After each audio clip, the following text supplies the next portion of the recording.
సీరియల్లో సినిమాలో నటించాలనుకుంటున్నారా? అయితే వెంటనే మా యాక్టింగ్ స్కూల్లో జాయిన్ అవ్వండి. నమస్తే, welcome back to Suman TV. Present మనతో పాటు ఉన్నారు అనలిస్ట్ మందర్ కృష్ణారెడ్డి గారు. నమస్తే సార్. నమస్తే మేడం. సార్, బంగారం ధరలు కొంచెం స్థిరంగా కొనసాగుతున్న ఈ టైంలో మరి రిజర్వ్ బ్యాంక్ ఆఫ్ ఇండియా విదేశాల నుంచి బంగారాన్ని రప్పిస్తుంది. అసలు ఆర్బీఐ తీసుకున్నటువంటి డెసిషన్ ఎందుకు తీసుకుంది? దీని గల కారణాలు ఏంటంటే, ప్రపంచ దేశాల్లో ప్రతి దేశం తన యొక్క సెంట్రల్ బ్యాంక్ అంటారు. సెంట్రల్ బ్యాంక్ అంటే మనకు రిజర్వ్ బ్యాంక్ ఆఫ్ ఇండియా. అలాగే ప్రతి దేశానికి ఒక బ్యాంకు, గవర్నమెంట్ డీల్ చేసే బ్యాంక్ ఉంటుంది. అంటే ప్రభుత్వం తరఫున కావాల్సిన కార్యక్రమాలన్నీ, ఆర్థిక లావాదేవీలన్నీ ఆ బ్యాంకు ద్వారా జరుగుతాయి. అలాగే ఒక దేశం నుంచి మరో దేశంలోకి కానీ, మరో దేశం నుంచి ఇంకో దేశంలోకి కానీ డబ్బు పెద్ద మొత్తంలో వెళ్ళాలన్నా రావాలన్నా ఆ సెంట్రల్ బ్యాంక్ యొక్క పర్మిషన్ లేకుండా సాధ్యం కాదు.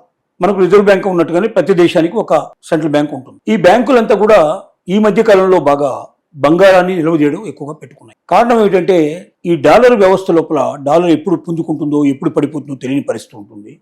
తమ మారక ద్రవ్యం అయితే ఉంటుందంటే తమ రూపాయ, మనకు రూపాయి ఉన్నట్టుగానే ఒక్కొరికి ఒక్కో రకమైనటువంటి కరెన్సీ ఉంది.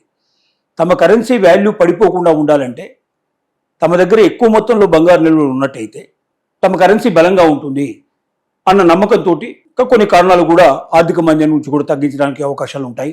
ఇప్పుడు బంగారు నిల్వలు ఉన్నాయి అంటే మనకు భద్రత ఉన్నట్టు లెక్క, మనం సేఫ్గా ఉన్నట్టు లెక్క. ఆ రకమైన ఆలోచనలతోటి ప్రతి దేశం కూడా బంగారు నిల్వలు పెంచుకున్నాయి. మన దేశం 8,800 టన్నులు సుమారుగా మన దగ్గర బంగారం నిల్వలు ఉన్నాయి. ఏది రిజర్వ్ బ్యాంకులో. అన్నిటికన్నా ఎక్కువ అమెరికాలో చాలా పెద్ద మొత్తం లోపల వాడి దగ్గర, మన దగ్గర 800 చిల్లర టన్నులు అయితే వాళ్ళ దగ్గర చాలా పెద్ద మొత్తంలో ఉన్నాయి. నెక్స్ట్ జర్మనీ, ఇలా కొన్ని దేశాల చొప్పున వస్తూ ఉన్నాయి. మనం 8వ ప్లేస్లో మనం ఉన్నాం సుమారుగా. అయితే ఈ మధ్య కాలంలో ఒక చిన్న పరిణామం ఏం జరుగుతుందంటే, విదేశాల్లో ఎక్కువగా ఈ బంగారాన్ని దాచుకోవడం జరిగింది. బంగారం అంటే క్యాష్ రూపంలో, బంగారం రూపంలో వాళ్ళు పెట్టుకుంటారు. మన వాళ్ళు ఏం చేస్తారంటే దానికి ఈక్వల్ అయిన అమౌంట్ వాళ్ళకు కట్టేస్తారు. అంటే డిజిటల్ రూపంలో పెట్టుకోవడం అనేది. కానీ ఎప్పుడు కావాలన్నా బంగారం రూపంలో ఏమన్నా ఇస్తారు, లేదా డాలర్ రూపంలో ఏమన్నా ఇస్తారు వాళ్ళు. ఈ బంగారం రోజు రోజుకు రేటు పెరిగిపోవటం, దేశానికి మధ్యలో గొడవలు వచ్చినప్పుడు, ఉక్రెయిన్కి రష్యాకు మధ్యలో యుద్ధం నడుస్తోంది. పశ్చిమాసియా మొత్తం బగ్గుమంటోంది. అమెరికా, ఇజ్రాయిల్, ఇరాను 3 దేశాలు కొట్టుకుంటున్నాయి. సడన్గా ఏం చేస్తోంది? అమెరికా ఆంక్షలు విధిస్తోంది. ఇరాన్కు సంబంధించినటువంటి బంగారు నిల్వలు చాలా దేశాల్లో ఉన్నాయి, అమెరికాలో కూడా ఉన్నాయి. అలాగే విదేశీ పెట్టుబడులు కొన్ని దేశాల్లో పెట్టుబడులు పెట్టి ఉంది ఇరాన్. అమెరికా ఏం చేసింది? మీ దేశానికి సంబంధించినటువంటి బంగారం ఏ దేశాల్లో ఉన్నాయో అందులోంచి ఒక్క ఔన్స్ కూడా బంగారం మీరు తీసుకోవడానికి వీలు లేదని ఆంక్షలు పెట్టేసింది. అమెరికా చెప్తే అన్ని దేశాలు ఆటోమేటిక్గా వింటాయి. సరే, మీ పెట్టుబడులు కూడా ఎక్కడ మీరు కదిలించడానికి వీలు లేదు, మీకు దాంట్లో ₹1 ఆదాయం ఇప్పుడు మీకు రాదు, ప్రస్తుతానికి అది సీజ్ చేసి పెట్టేస్తున్నాం అని ఈ రకంగా తమ ఆధిపత్యాన్ని చలాయించడానికి ప్రయత్నం చేస్తున్నారు. రష్యా మీద కూడా అలాగా కొన్ని పరిమితులు విధించారు. చైనా మీద కొన్ని పరిమితులు ఉన్నాయి. సో ఇప్పుడు ఏ దేశం మీద ఎప్పుడు అమెరికా ఏ రకమైన పరిమితులు ఇస్తుందో తెలియని పరిస్థితి ఉంది. ఏ దేశానికి మధ్య యుద్ధం ఎప్పుడు వస్తుందో తెలియని పరిస్థితి ఉంది.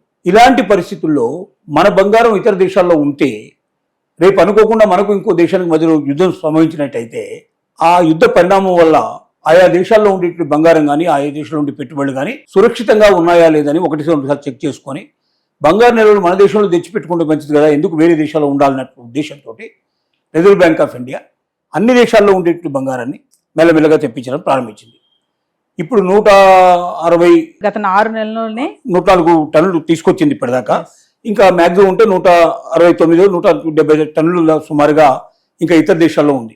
మొత్తం మిగతాదంతా వచ్చేసింది. అంటే ఆల్మోస్ట్ ఇంతకుముందు మన దగ్గర 10% to 20% మధ్యలోనే ఉండేది, మిగతాదంతా కూడా ఇతర దేశాల్లో ఉండేది. ఇప్పుడు అన్ని దేశాల నుంచి మన దగ్గరికి వచ్చింది. ఒక 10 to 20% ఇప్పుడు వేరే చోట్ల ఉన్నాయి. అవి కూడా తొందరలోనే మనకు ఇంగ్లాండ్ లోపల బ్యాంక్ ఆఫ్ ఇంగ్లాండ్ కొన్ని చోట్ల ఉన్నాయి. అవి వాటిని కూడా లెవెల్ తెప్పించుకోవడానికి ఇప్పుడు ప్రయత్నం జరుగుతోంది. సురక్షితంగా మన దేశంలో ఉంటే బాగుంటుందనే ఉద్దేశంతో నిర్ణయానికి వచ్చాయి. కానీ ప్రపంచ దేశాలన్నిటికన్నా భారతదేశంలోనే బంగారం ఎక్కువ ఉంది అనేది ఇంకొక అంచనా. అది ఏ రూపంలో ఉంది? ప్రజల దగ్గర ఆభరణాల రూపం లోపల, దేవాలయాల లోపల. ఇప్పుడు మనకు పద్మనాభ స్వామి దేవాలయం కేరళలో టన్నుల కొద్ది బంగారం ఉంది. ఒక గది నిండా మొత్తం బంగారు కణికలు ఉన్నాయనేది తెలిపిన విషయం. వాటిని వెళ్ళి లెక్కించడానికి కూడా భయపడుతున్నారు. లోపల పెద్ద నాగుబాములు ఇవన్నీ కూడా నాగేంద్రులు ఇట్లా ఉన్నారని, అక్కడ వెళ్ళడం క్షేమం కాదనే ఉద్దేశంతో భయపడతా ఉన్నారు. అలాగే మనకు తిరుపతి తీసుకున్నట్టయితే తిరుపతిలో కూడా చాలా బంగారం మన దగ్గర ఉంది. ఇలా పెద్ద పుణ్యక్షేత్రాల లోపల, పెద్ద దేవాలయాల లోపల టన్నుల కొద్ది బంగారం ఉంది. ఈ బంగారాన్ని ఎంతో లెక్కించినట్టయితే అంటే దేవాలయాల్లో ఉన్న బంగారం ప్లస్ ఆభరణాల రూపంలో ఉన్న బంగారం, మహిళలు దాచుకున్న బంగారం మొత్తం లెక్కేస్తే 25,000 టన్నుల బంగారం సుమారుగా ఉన్నది అనేది లెక్క. అంటే ప్రపంచ దేశాల్లో అన్ని దేశాల్లో ఉండే బంగారం అంతా లెక్క కడితే ఎంత ఉంటుందో అంత బంగారం ఇండియాలోనే ఉంది అనేది లెక్క. కానీ ఆ బంగారం ఉన్నది కరెక్టే, దానివల్ల ఉపయోగం ఏమీ లేని పరిస్థితి ఏర్పడింది. ఎవరికి వాళ్ళే ఉపయోగించుకోవడం తప్ప దేశానికి ఉపయోగం లేదు. అదే బంగారం ఒకవేళ బ్యాంకుల్లోకి వచ్చి చేరితే ఆటోమేటిక్గా దేశం యొక్క శక్తి బాగా పెరుగుతుంది, దేశానికి ఆర్థిక పరిస్థితులు బాగా ఏర్పడతాయి, రూపాయి బాగా బలపడే అవకాశం ఉంటుంది, చాలా లాభాలు ఉండే అవకాశం ఉంది. కానీ అది వ్యక్తిగతంగా ఎవరు అట్లా ముందుకు రాకపోవడం వల్ల ప్రభుత్వం ఆలోచిస్తుంది రకరకాల స్కీమ్ల ద్వారా ఆ బంగారాన్ని మొత్తం కూడా బ్యాంకులకు రప్పించి తద్వారా లబ్ధి పొందాలనే ఉద్దేశంతో కూడా ప్రయత్నాలు జరుగుతున్నాయి. ఏదేమైనప్పటికీ ఇతర దేశాల్లో ఉండేటువంటి బంగారాన్ని మన ఒక్క దేశమే కాదు అన్ని దేశాలు మెల్లమెల్లగా తమ దేశానికి రప్పించుకోవడానికి ప్రయత్నాలు చేస్తున్నారు. ఎందుకంటే దేశాల ట్రెండ్ మారిపోయింది.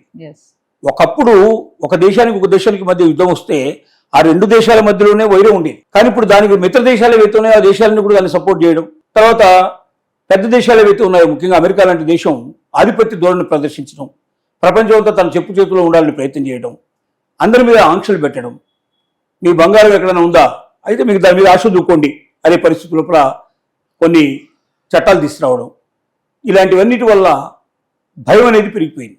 మన బంగారాన్ని తీసుకెళ్లి వేరే దేశాల్లో పెట్టి రేపొద్దున ఏదైనా అనుకోని పరిస్థితుల్లో ఆ దేశానికి మన దేశానికి మధ్య ఏదైనా వైరం సంభవిస్తే, లేదా అది అమెరికాకు మిత్ర దేశమై ఉండి అమెరికా ఏదైనా మన మీద ఆంక్షలు పెట్టే ప్రయత్నం చేసినట్టయితే మనం ఎందుకు ఈల్డ్ కావాలి? మన దేశంలో ఉండేటువంటి సంపద మనకే తెచ్చుకుంటే మనం సంతృప్తికరంగా ఉండొచ్చు, బలంగా ఉండొచ్చు అని నమ్ముతూ ఉండడం వల్ల ఈ రకమైన ప్రయత్నాలు ఎక్కువగా జరుగుతూ ఉన్నాయి. Thank you sir.